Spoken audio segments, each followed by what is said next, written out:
지난번 말씀이 기억나실지 모르겠습니다. 제가 한 6주, 7주 너무 오랜만에 올라와가지고 지난번 말씀이 기억나실지 모르겠는데 오병이어 사건이 끝난 이후에 그 예수님을 유대인의 왕으로 추대하려는 사람들이 하루를 꼬박 기다렸다가 강 건너로 건너가서 예수님을 만났습니다. 그리고 예수님을 만나서 떡을 달라고, 조상들이 먹었던 그 하늘에서 내려온 그 떡을 달라라는 말을 했고, 예수님께서는 그 떡을 먹는 것이 아니라 생명인 떡인 나를 먹어라 라고 말씀을 하셨거든요. 그런데 그 말을 들은 이들은 믿지 못한 것이 아니라 믿지 않는 모습을 보이면서 지난번 말씀이 끝났는데요, 그 이후의 모습이 오늘 함께 보는 말씀입니다. 오늘 말씀 41절 말씀으로 시작하는데, 자기가 하늘에서 내려온 떡이라 하심으로 유대인들이 예수에 대하여 수군거려.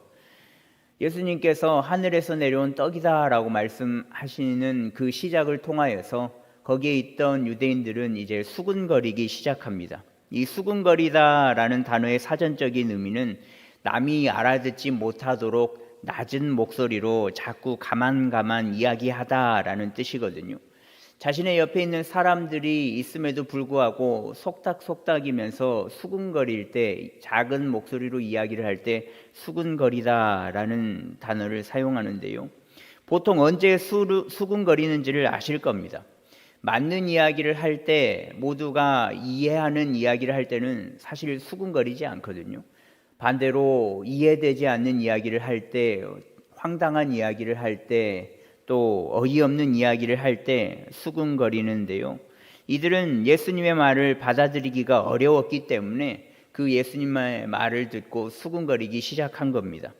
예수님의 어떤 말이냐면 41절 앞부분에 전제되어 있는 그것은 자기가 하늘에서 내려온 떡이라 하심으로 라는 부분인데, 예수님이 자신이 내가 하늘에서 내려온 떡이다 라고 말씀하시는 그 말씀을 듣고 여기 있는 사람들은 수군거리기 시작합니다.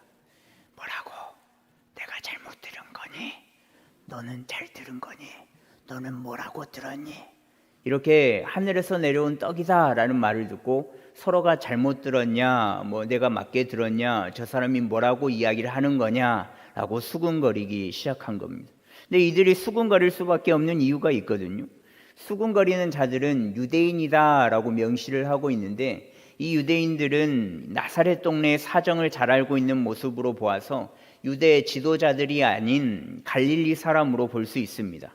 아니, 우리가 나사렛 출신이요 또 동네 사람인데 이게 무슨 해괴망측한 이야기를 하냐라는 거죠. 그래서 이들은 더 수군거릴 수밖에 없습니다. 그래서 42절에 보시면 이들의 이는 요셉의 아들 예수가 아니냐, 그 부모를 아는데 자기가 지금 어찌하여 하늘에서 내려왔다 하느냐라고 이들이 이야기를 하거든요. 이들은 같은 동네 출신이기 때문에 예수님의 존재에 대해서 너무 잘 알고 있었습니다. 야, 저 사람은 나사렛 그 요셉의 아들 예수가 아니냐, 우리가 그 부모를 아는데 지금 무슨 헛소리를 하고 있냐라고 이야기를 하는 겁니다. 다른 복음서에서는 마리아의 아들 목수가 아니냐, 이는 그 목사의 아들이 아니냐라고 이야기를 하는데, 이 말인즉슨 나사렛이라는 촌에 변변찮은 직업도 아닌 목수의 아들 예수가 아니냐라고 이야기를 하는 것이죠. 이들의 생각에는 이미 촌에서 생활을 하며 집집마다 돌아다니면서 부서진 가구 혹은 부서진 거리들을 고쳐주는 그 변변찮은 벌이로 연명하며 살아가는 예수님이 머릿속에 각인되어 있었거든요.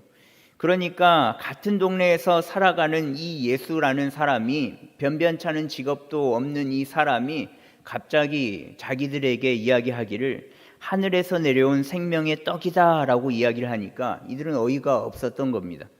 요셉과 마리아 사이에서 태어난 것을 모두가 다 아는 사실인데 어디서 하늘에서 내려온 떡이라고 하는지, 그 말을 어떻게 믿어달라는 것인지 이들은 그 말을 듣고 수군수군거리면서 어이없어 하는 것이 당연할 수밖에 없었습니다.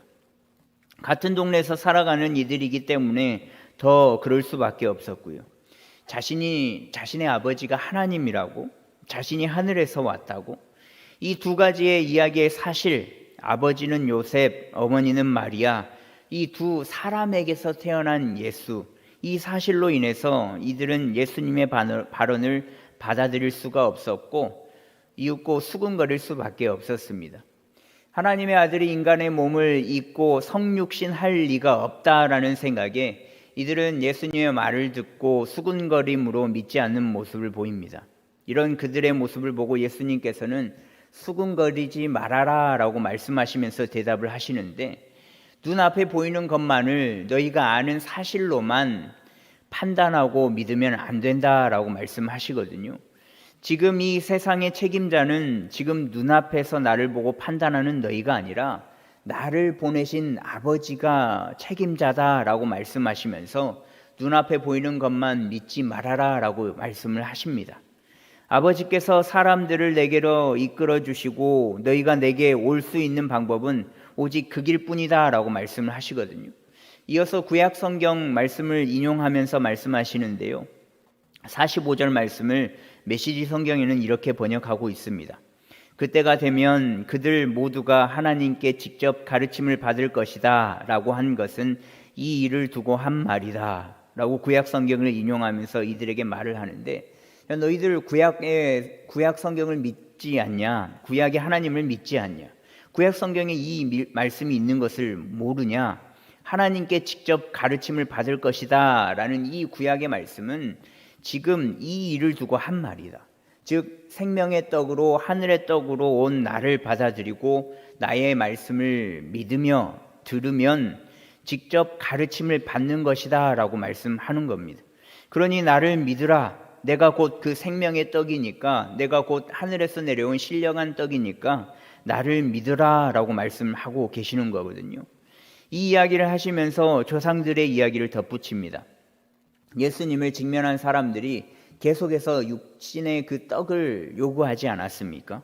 육신의 떡을 요구하면서 자신의 조상들의 이야기를 하면서 하늘에서 내려주었던 그 떡을 달라고 이야기를 계속 했었습니다. 오병이어 때 또 먹었던 그 떡, 보리떡 5개와 물고기 2마리로 배부르게 먹고 남았던 그 떡을 달라고, 또 조상들이 먹었던 그 떡을 우리에게 달라라고 이야기를 하고 있는 겁니다. 그래서 그 이야기를 예로 드시는데 49절과 50절 말씀에 보시면요, 너희 조상들은 광야에서 만나를 먹었어도 죽었거니와 이는 하늘에서 내려오는 떡이니 사람으로 하여금 먹고 죽지 아니하는 것이니라 라고 말씀하시는데, 자꾸 너희 조상들의 이야기를 하면서 광야에서 먹었던 그 떡을 만나를 달라고 하는데, 그 만나를 먹었던 조상들은 이미 다 죽었다. 너희 조상들이 지금 살아있기는 하냐? 그때 만나를 먹긴 먹었는데, 하늘에서 내려온 떡을 먹긴 먹었는데 지금 다 죽지 않았냐? 근데 나를 먹으면, 하늘에서 내려온 생명의 떡인 나를 먹으면 영원히 죽지 않는다라고 말씀을 하십니다. 유대인들의 조상들이 하늘에서 내려온 만나를 먹었음에도 불구하고 죽은 이유가 민수기 11장 말씀에 나타나고 있거든요. 출애굽 이후 이스라엘 백성들은 잘 먹지 못했습니다. 하나님께서 홍해를 가르시고 이들을 인도하여 주셨지만 그 출애굽을 했다라는 그 기쁨도 잠시, 배가 고프니까 원망하는 모습이 지속되거든요. 그래서 출애굽기 16장 2절에서 3절 말씀에 보시면 이스라엘 자손 온 회중이 그 광야에서 모세와 아론을 원망하여 이스라엘 자손이 그들에게 이르되 우리가 애굽 땅에서 고기 가마 곁에 앉아 있던 때와 떡을 배불리 먹던 때에 여호와의 손에 죽었더라면 좋았을 것을 너희가 이 광야로 우리를 인도해 내어 이 온 회중이 죽여 죽게 하는도다 라고 원망을 합니다. 이들은 애굽에 있었을 때, 노예 생활을 했을 때에는 그래도 고기를 배부르게 먹지 않았냐? 근데 왜 우리를 출애굽시켜서 우리를 힘들게 하냐? 차라리 그 애굽에서 굶어 죽었으면 더 좋았겠다라고 원망을 하는 모습이거든요. 이게 뭐냐고, 지금 너무 힘들지 않냐고, 쫄쫄 굶고 있지 않냐고. 이 원망을 들으시고 하나님께서는 참 좋으신 분이신 게 하늘에서 만나를 주십니다. 근데 이 만나를 3일 정도 먹은 이스라엘 백성들은 실증이 났던 것 같습니다. 사실 배를 굶고 먹지 못해서 배가 고픈 그 상황 속에서 만나라는 것을 먹음에 감사해야 함에도 불구하고 이제는 그것이 실증 나서인지 고기를 달라라고 이야기를 하거든요. 근데 그 광야에서 고기가 어디서 나겠습니까? 그럼에도 불구하고 하나님께서는 그 원망의 소리를 들으시고 고기를 주시는데, 메추라기를 주시는데 메추라기 냄새도 맡기 싫을 정도로 계속 많이 줄 테니까 너희는 걱정하지 말아라 라고 말씀하시거든요. 그래서 약속대로 하나님께서 바람을 일으켜서 수많은 메추라기를 몰아서 종일토록 주십니다. 그런데 그 메추라기를 먹는 순간 어떻게 되냐면, 민수기 11장 33절에 보시면 고기가 아직 이 사이에 있어 씹히기 전에 여호와께서 백성에게 대하여 진노하사 심히 큰 재앙으로 치셨으므로 라고 말씀하고 있는데, 하나님께서 그들이 고기를 받아들고 먹으면서 고기가 이에 껴서 그 먹는 순간에 원망한 이스라엘 백성들을 치시거든요. 욕심을 부린 그 백성들을 치십니다. 분명 하나님께서는 먹을 것을 달라라는 그들의 원망의 소리를 들으셔서 만나를 주셨고, 또 고기를 주십시오라는 그 원망의 소리를 듣고 고기를 주셨거든요. 그럼에도 불구하고 원망하는 그들은 그것을 먹고 산 것이 아니라, 살아있는 생명의 삶을 살아있는 것이 아니라 죽었습니다. 왜냐하면 원망했기 때문에 그렇습니다. 이들에게 고기뿐만 아니라 수만 가지, 수십 가지의 진수성찬을 차려줬다고 한들 이들은 분명 몇 번 먹고 또 원망의 소리를, 불평의 소리를 했을 겁니다. 원망했기 때문에 그들이 죽었거든요. 근데 이 만나와 메추라기 사건을 이야기하고 있는 출애굽기와 민수기에 원망이라는 단어가 오늘 본문에도 동일하게 쓰여 있는데, 그 단어가 수군거려입니다. 수군거려의 단어의 원어가 원망하여라는 단어와 동일한 단어가 쓰였다는 건데요. 즉 자신들의 조상들이 하늘에서 내려온 만나와 메추라기를 먹고 원망하는 모습이 지금 예수님을 만나 대화하면서 수군거리는 이들과 동일하다라는 겁니다. 수군거림이 원망함이라는 거죠. 예수님의 말, 내가 하늘에서 내려온 떡이다라는 그 말에 같은 동네에 살고 있는 우리가 잘 알고 있다라고 이야기를 하는 이들은 수군거림, 즉 원망함으로 나아간다면, 이들에게도 조상들처럼 생명이 아닌 죽음이 기다릴 수밖에 없다라는 것이죠. 그래서 51절 말씀에 보시면 예수님께서 나는 하늘에서 내려온 살아있는 떡이니 사람이 이 떡을 먹으면 영생하리라. 내가 줄 떡은 곧 세상의 생명을 위한 내 살이니라 라고 말씀을 하시거든요. 오병이어의 사건을 경험한 이들은 끝없이 육적인 떡을 요구를 했습니다. 근데 이야기가 통하지 않자 자기 조상들이 먹었던 하늘에서 내려온 그 만나와 메추라기 이야기를 하면서 그것을 먹으면서 우리가 살겠다라고 이야기를 하거든요. 그러나 예수님은 계속해서 그 육적인 떡이 아니라 영적인 떡, 생명의 떡인 자신을 먹으라라고 말씀을 하십니다. 지금 2000년이 지난 이 순간에 이 말씀을 보는 우리는 아마 이 말씀을 보며 답답함을 느낄 겁니다. 야, 예수님께서 살아계셔서 직접 면전에 대놓고 저렇게까지 말씀하시는데 저 말씀을 듣지 않는다고? 이스라엘 백성들 정신 차려라. 하늘에서 내려오는 그 만나와 메추라기를 먹어도 영원한 생명이 없다. 생명의 떡인 예수님을 먹어라 라고 그런 마음이 들 겁니다.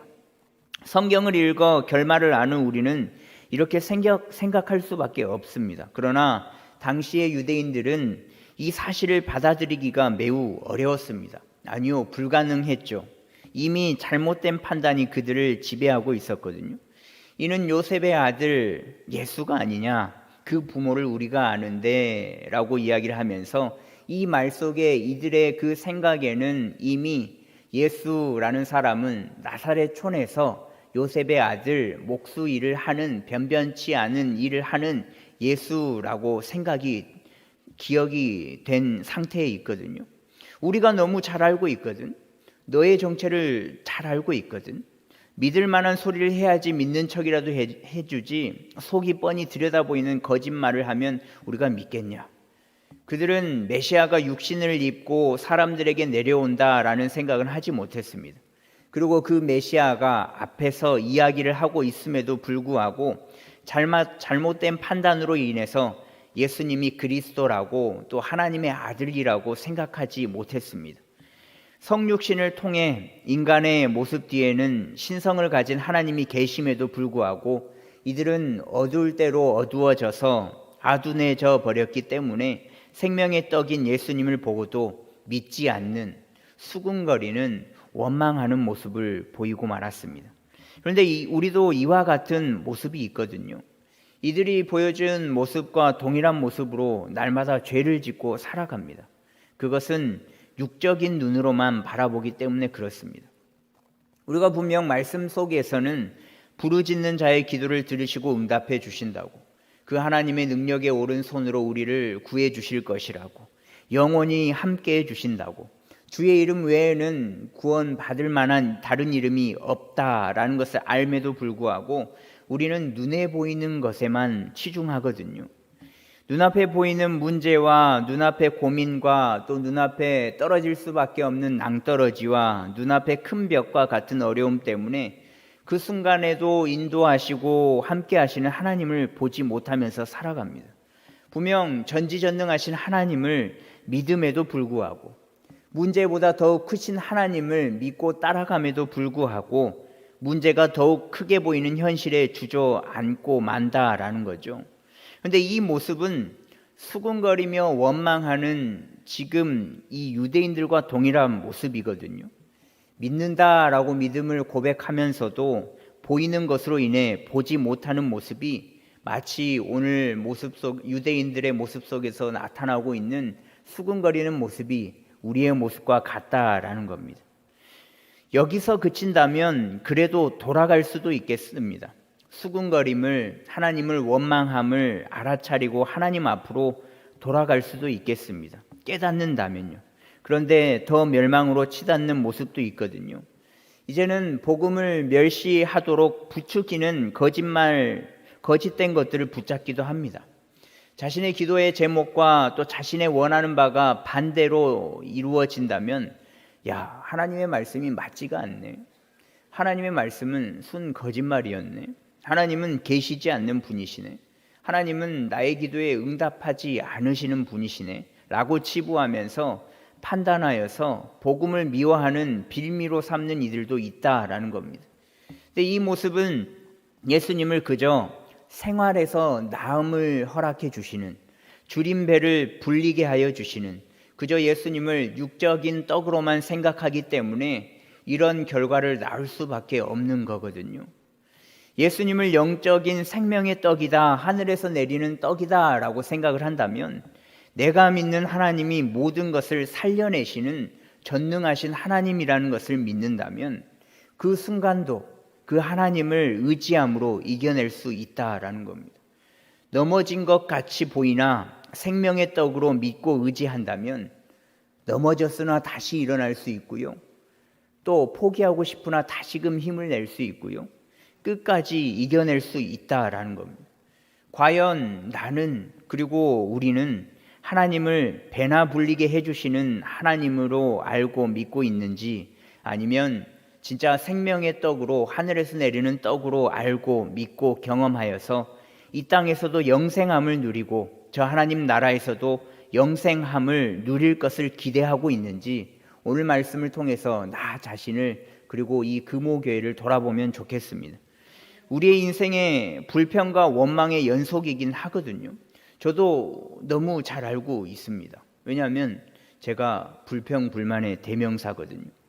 사람이니까 원망과 불평과 늘 욕심이 있는 게 어쩔 수 없는, 사람이니까 그런 겁니다.